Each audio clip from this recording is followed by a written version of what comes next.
Salut, bande de cons. Alors, je voudrais vous poser une question. Moi, François Crapulot. Alors, vous aimez la musique? Vous aimez ça? Ah, vous aimez ça, la musique? Vous aimez danser? Hein? Bande de cons. De toute façon, je peux demander n'importe quoi, vous allez toujours dire oui. Hein? Eh ben, je vais vous mettre de la musique. Voilà. Attention, musique. Écoutez.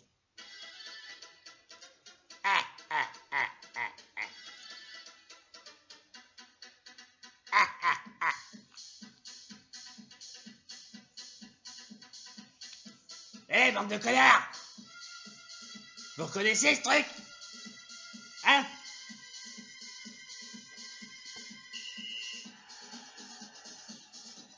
C'est une musique du rugby. À une époque, ils chantaient ça dans les tribunes. Ouais. Ici, rugby, là. Les gros bourrins, là, avec le ballon en forme d'œuf, là.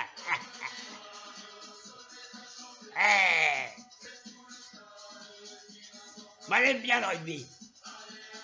Surtout quand les mecs, ils se démolissent la gueule dans les mêlées. J'adore la violence.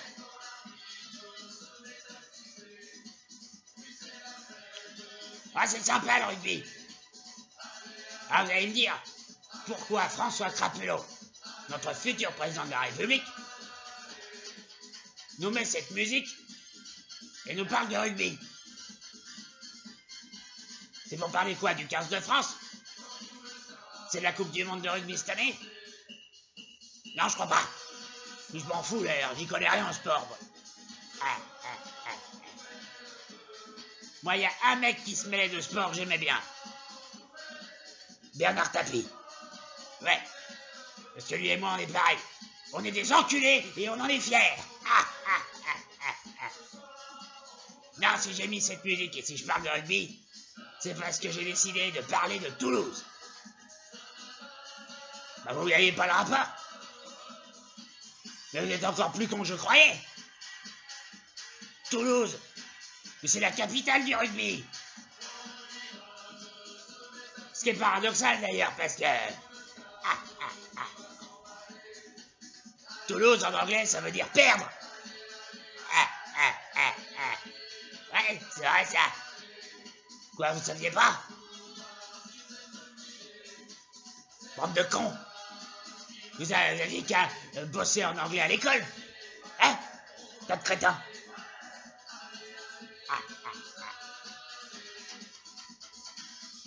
Et pourquoi je parle de Toulouse? Hein? Vous croyez que je parle de Toulouse juste par plaisir? Eh non. J'en ai rien à foutre de Toulouse, moi. Non, c'est parce que Manu Macron est allé présenter ses vœux aux Toulousains. Enfin, pas n'importe quel Toulousain. Ah ouais, il n'est pas allé voir les Toulousains qui partent bosser à l'usine. Hein? Il en a rien à foutre de ceux-là. Hein? Non, lui, il est allé présenter ses vœux aux militaires. Aux militaires. Alors pourquoi à Toulouse? Me demandez pas, j'en sais rien. De toute façon, le trou de balle, là, il fait n'importe quoi, et puis on n'y comprend plus rien, ce qu'il fait.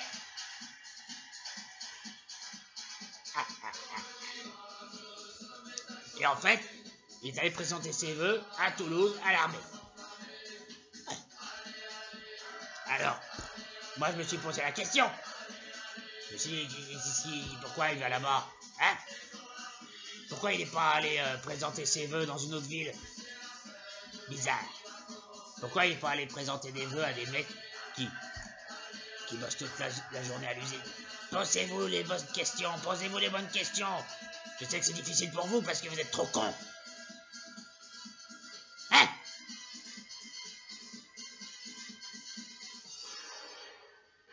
En fait, la vraie raison, c'est qu'il prépare la guerre.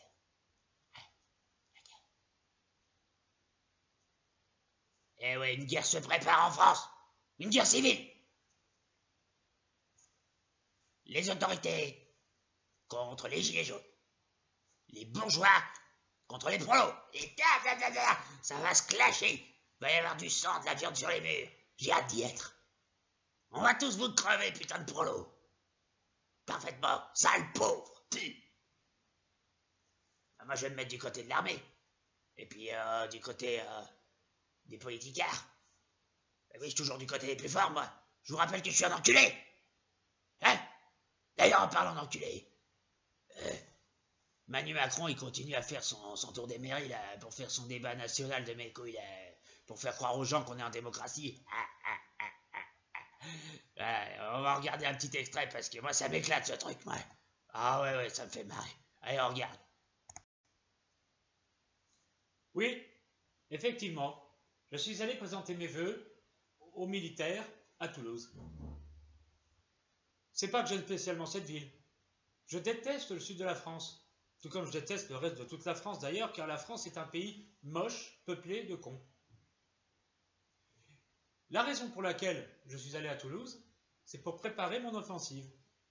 Oui, nous avons l'intention de faire intervenir l'armée contre les gilets jaunes et de faire accuser les terroristes, puisque ce sont nos alliés depuis 2015. Pourquoi je fais tout cela? C'est parce que les Français sont des ploucs.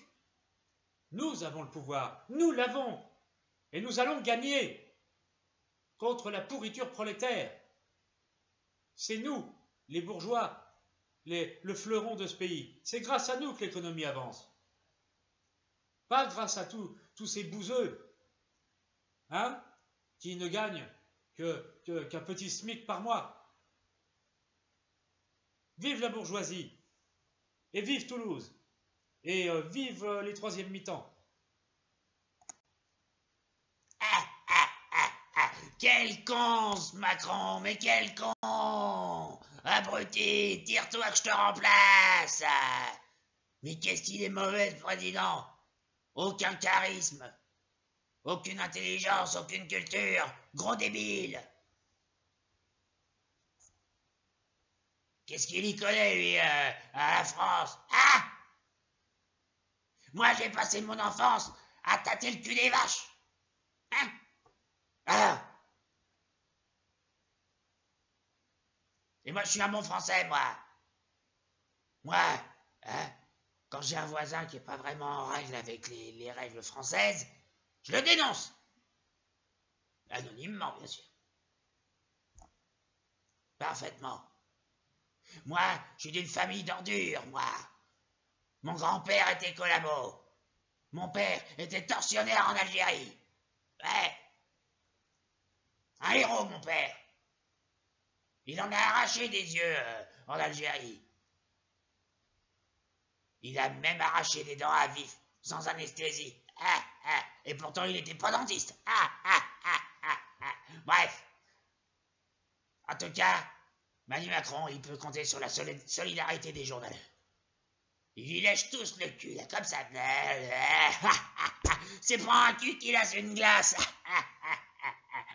Au chocolat. Bon, en tout cas, y en a un qui lui lèche bien le cul, par exemple, sur LCI, le vieux, là, Olivier Mazerolle. Je savais pas qu'il existait encore celui-là. Ils l'ont sûrement sorti de l'hospice, hein, pour qu'il donne des commentaires. Ouais, je l'ai vu ce matin sur LCI.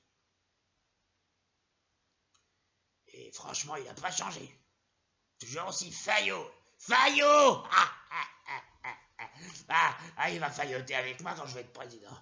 Mais bon, il y a longtemps que je l'aurais envoyé dans un camp. Parfaitement. Enfin bon, regardez. Alors, mon analyse sur le débat national et aussi sur la visite de M. Macron à Toulouse, eh bien, c'est que nous avons un président charismatique, intelligent, extrêmement compétent, un génie politique, va-t-on dire.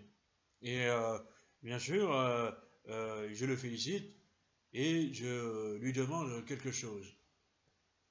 Monsieur Macron, écoutez-moi, car c'est solennel.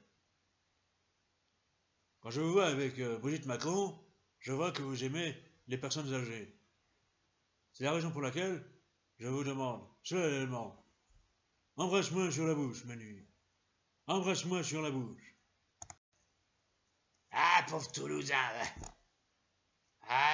Ils ont pas de bol.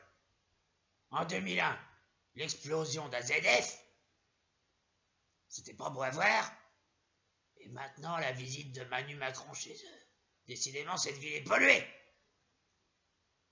Et pourtant, c'est une jolie ville. Avec la place Rose. Puis c'est la ville de Claude Nougaro.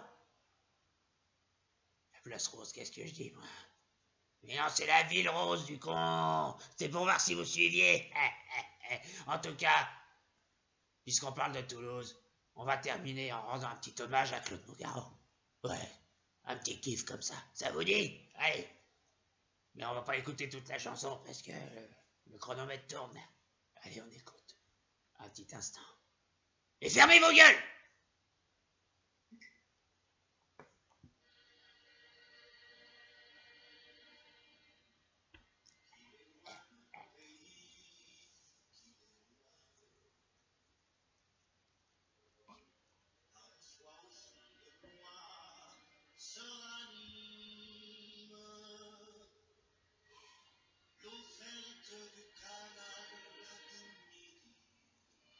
Ah, c'est bon, hein, c'est bon.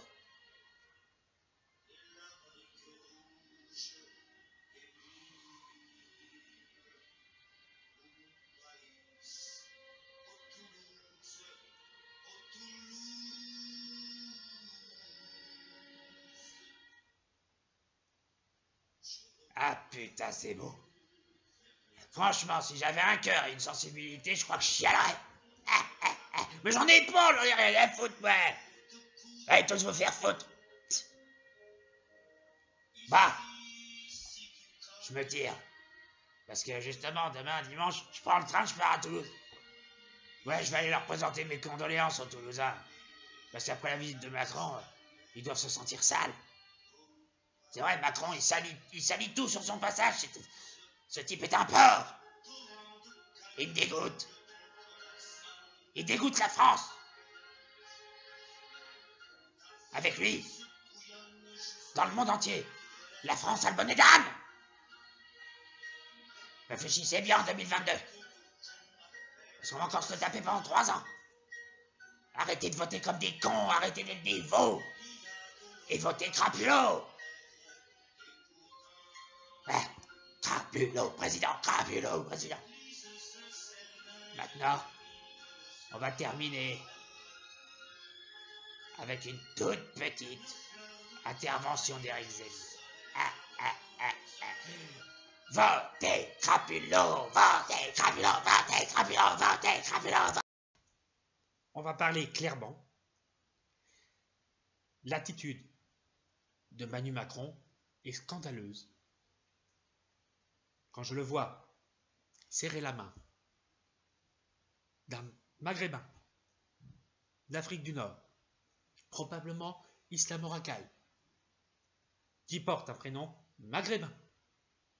Même pas, il lui dit, quand tu es face au président de la République française, tu parles avec un accent français et tu as un prénom français. L'autre jour, je parlais avec un arabe et j'ai dit, comment t'appelles-tu? Salbico. Oui, parce que c'est que ce langage-là qu'ils comprennent. Il me regarde, il me dit, je m'appelle Ahmed. Et ne me sortez pas Ahmed alors. Ce jeu de mots est éculé, c'est éculé. Mais voyons, allons-y, sortons les jeux de mots pourris, allons-y. Et je lui ai dit, je ne veux pas discuter avec toi. Simplement parce que pour moi, les gens qui s'appellent Ahmed ne sont pas français. Et ils n'ont pas à discuter avec un type qui s'appelle Eric.